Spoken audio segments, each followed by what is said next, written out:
afternoon. It's Wednesday, February 24th, and this is IBA News broadcasting from Jerusalem. We open with an attempted stabbing attack this morning in Gush Etzion. A 30-year-old reserve officer, Eliav Gelman, was killed after being accidentally shot by a soldier who opened fire at a knife-wielding terrorist as he attempted to stab the officer. The wounded reservist was rushed to the Sharei Tzedek hospital in Jerusalem and shortly after succumbed to his wounds. The terrorist, a 26-year-old Palestinian from Dura near Hebron, was moderately wounded. He was later hospitalized after sappers determined he wasn't carrying any bombs. Meanwhile, another attack may have been thwarted this morning. Security forces operating in Jerusalem's Old City located 2 pipe bombs and pistol bullets during searches at Herod's Gate in the Muslim quarter of the Old City. Police said 2 suspects in their 40s were arrested. Authorities are investigating the possibility that the weapons were intended for criminal and not nationalistic motives. Data released by the Shin Bet security agency summing up the year 2015 reveals that a third of the 3,100 terrorist suspects arrested were affiliated with Hamas. IBA's Margot Dudkevich brings us up to date with the Shin Bet report. There's been a significant increase in the involvement of Israeli Arabs in terrorist activities. The Shin Bet report noted that since the outbreak of the current round of violence in October, Israeli Arabs were involved in a number of fatal attacks, including the shooting at the Beersheva bus station in which 2 Israelis were killed. The Shin Bet also noted that 41 Israeli Arabs were arrested for supporting the Islamic State. 2015 also saw a rise in the number of Israeli fatalities in attacks perpetrated inside Israel as well as in Judea and Samaria. A total of 28 Israelis were killed, 25 civilians and 3 members of security forces. Of that number, 24 were killed between the months October to December. 239 attacks, including attempted kidnappings, suicide bombings and shooting attacks stemming from Judea and Samaria, were thwarted by security forces last year. The Shin Bet also noted that 2015 saw 16 attacks perpetrated by Jewish terrorists, the same number as the previous year.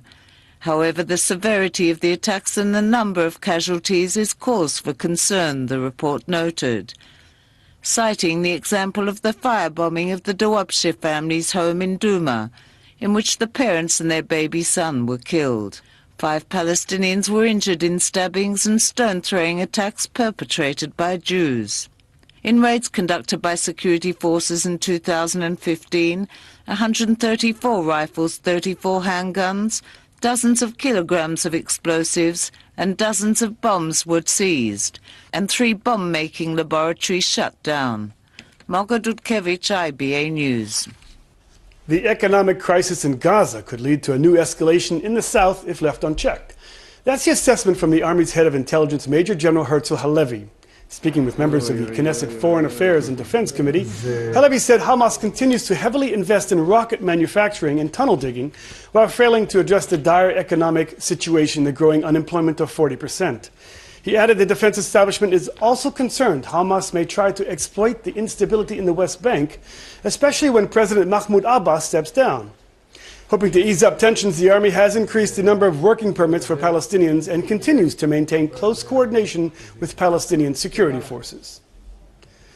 Overturning current policy, Israel has decided that families of Palestinian terrorists who turn in the killers to security forces will be able to save their homes from demolition. The government adopted the recommendations of newly appointed Attorney General Avichai Mandelblit, who, in one of his first decisions in that position, said Israel should spare the house of Shadi Ahmad Matua of Hebron because the terrorist's father had handed him in to the Israeli security agency Shin Bet. Matua, aged 28 and married with 2 children, is accused of killing 40-year-old Rabbi Isaac Littman and his 18-year-old son Natanel in a shooting attack last November. His father and brother turned him in shortly afterwards, fearing that their home would be destroyed in retribution. Israel has maintained that house demolitions were not collective punishment, but a deterrent measure. Drawing a clear distinction between grief experienced by Israelis and Palestinians, Defense Minister Moshe Yaalon reiterated that Israelis are a life and peace-seeking people, while on the other side there is an element that desires death and causes devastation not only against us but against itself.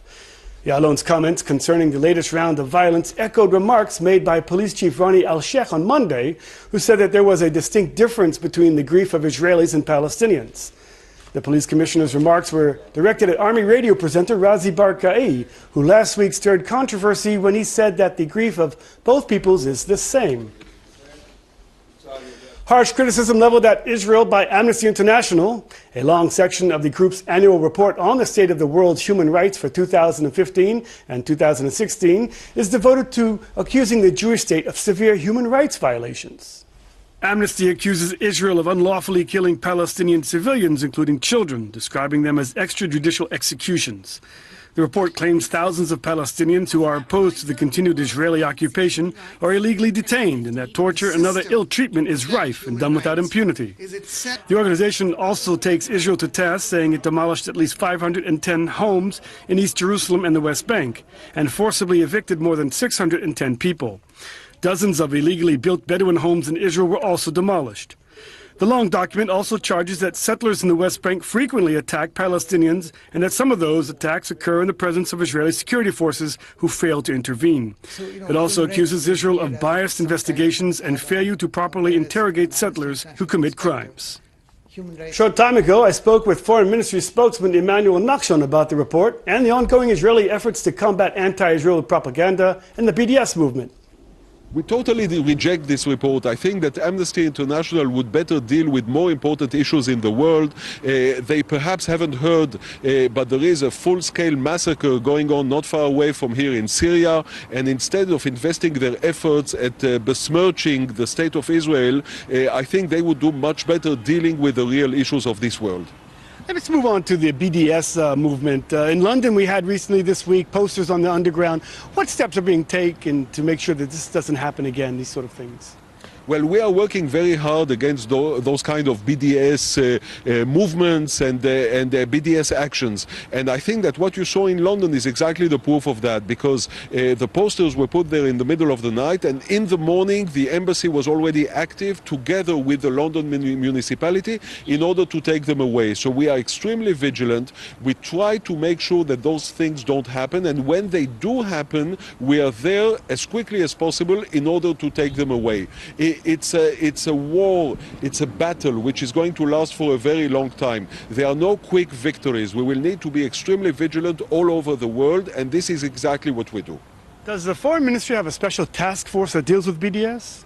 Well, actually, we have more than 100 embassies and representations all over the world, and they are responsible for that. Each embassy responsible for another country. We work here very hard at headquarters in coordination also with other ministries here in Jerusalem in order to make sure that this BDS phenomenon is contained. In parallel, we work actively in order to promote the good name and the good reputation of the State of Israel. So there are the two aspects, I would say, the offensive and defensive aspect, and the Foreign Ministry is leading all those processes. Before we talk about some of the good things that you're doing, trying to bring other journalists here and showing the good side of Israel, I want to ask you one more question about BDS. Should there be a price for someone who is supportive of BDS? Well, absolutely. I mean, it's obvious that if somebody supports BDS, it's a person who supports an anti-Semitic movement. It's a movement whose purpose is to destroy the state of Israel. It has nothing whatsoever to do with the Israeli-Palestinian conflict. They pretend and say, no, it's only about the conflict. We would like to help you solve the conflict. At the end of the day, those people hate us, whether it's Israel or the Jewish people. And there needs to be a price. They have to pay a very high price. By the way, including Israeli supporters of BDS, who should be publicly shamed, because it's absolutely incredible and mind-boggling to think that there are Israeli citizens who actively support movements whose purpose is to destroy the state of Israel. This is something that, as an Israeli citizen, I simply cannot accept. Tell me more about this program. You brought over recently a group of Arab journalists to Israel. What's that all about? Well, it's really a unique initiative of the Israeli Foreign Ministry. We identified journalists and bloggers who are Arabs who work currently in Europe, and they write for the more important Arab media outlets. And we invited them to come here to Israel. They agreed to come under condition of anonymity. They told us that they did not want their names and faces to be revealed because otherwise their life could be in danger. But those are people who are extremely influential in the media of Iraq, of Egypt, of other countries as well. And for them it was a first glimpse into what is Israel. And I must tell you that the reactions were extremely positive. We received a very, very positive feedback from people telling us, I had no idea. I didn't know what is Israel. I was fed all my life with this anti-Israel propaganda. And suddenly I find out that your country is democratic, it's open, it's tolerant. I would like to come here again. So I think that we have started here something which is really very positive, and we are going to invest more budget and more manpower into those kind of projects. I think that by bringing here people who are influential in the Arab world, we will contribute in a tangible way to change the image of Israel in the Arab world. Opposition leader Isaac Herzog visited the city of Ariel yesterday. While touring the area, Herzog said that if it wasn't possible to reach an agreement with the Palestinians, at least it would be possible to separate the two peoples. Herzog stressed that as part of efforts to promote a unilateral pullout from Judea and Samaria, Israel must create a boundary that limits construction and blocks the infiltration of terrorists. He warned that otherwise the conflict will only worsen. An Israeli woman was detained at the State Dov airport in Tel Aviv after security forces discovered a grenade, ammunition clip, bullets, and an assault rifle inside a bag she was carrying on to her way to Eilat. The woman claimed she didn't have any banned goods in her possessions, and the ammunition and weapons was discovered when her bags were x-rayed in a routine security check. Police detained the woman for questioning. She claimed the bag belonged to a relative. In local politics, Likud members have decided to suspend Knesset member Oren Hazan from two of the Knesset committees following Hazan's absence from recent plenum votes that caused the coalition to be outvoted. The controversial, scandal-ridden Knesset member was booted from attending meetings of the Foreign Affairs and Defense Committee as well as the House Committee. Newly appointed Likud MK Amir Ohana will attend the committees instead of Hazan. The Knesset yesterday marked its first designated LGBT Rights Day with a series of discussions on topics relating to the homo-lesbian community.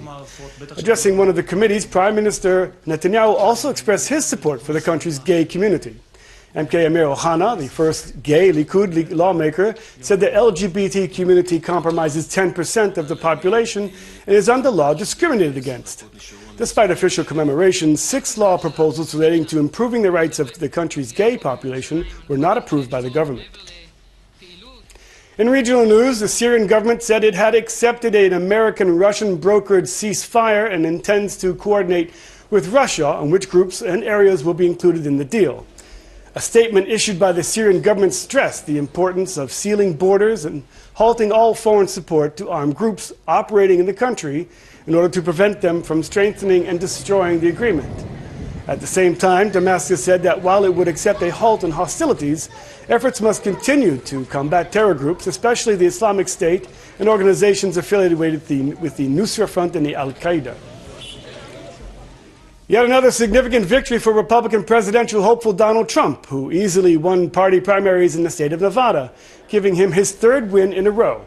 After victories in New Hampshire and South Carolina, the controversial billionaire candidate swept the desert state, which houses one of his casinos. Senator Marco Rubio and Ted Cruz, who were trading barbs during the week, came in 2nd and 3rd respectively. Party officials said they were checking reports of double voting and insufficient ballots at several polling sites. You know, we weren't expected, a couple of months ago, we weren't expected to win this one. You know that, right? We weren't. Of course, if you listen to the pundits, we weren't expected to win too much, and now we're winning the country. And soon the country is going to start winning. So we won the evangelicals, we won with young, we won with old, we won with highly educated, we won with poorly educated. I love the poorly educated. We're the smartest people, we're the most loyal people, And you know what I really am happy about? Because I've been saying it for a long time. 46% with the Hispanics. 46%. Number one with Hispanics. I'm really happy about that. Stock talk now, and share prices on the Tel Aviv Stock Exchange continue to slide today, but the shekel was mixed in trading against major foreign currencies. Let's take a look at the late afternoon numbers.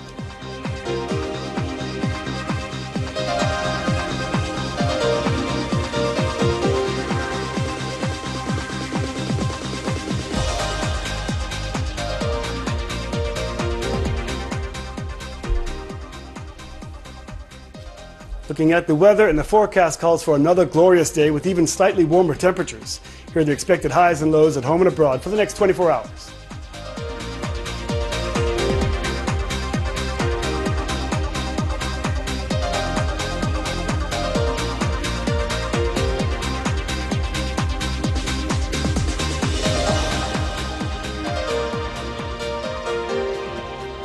That brings us to the end of this broadcast of IBA News. I'll be back here again tomorrow, same time, same channel, to bring you the latest news from Israel. I'm Ariel O'Sullivan. Thanks for watching, and shalom from Jerusalem.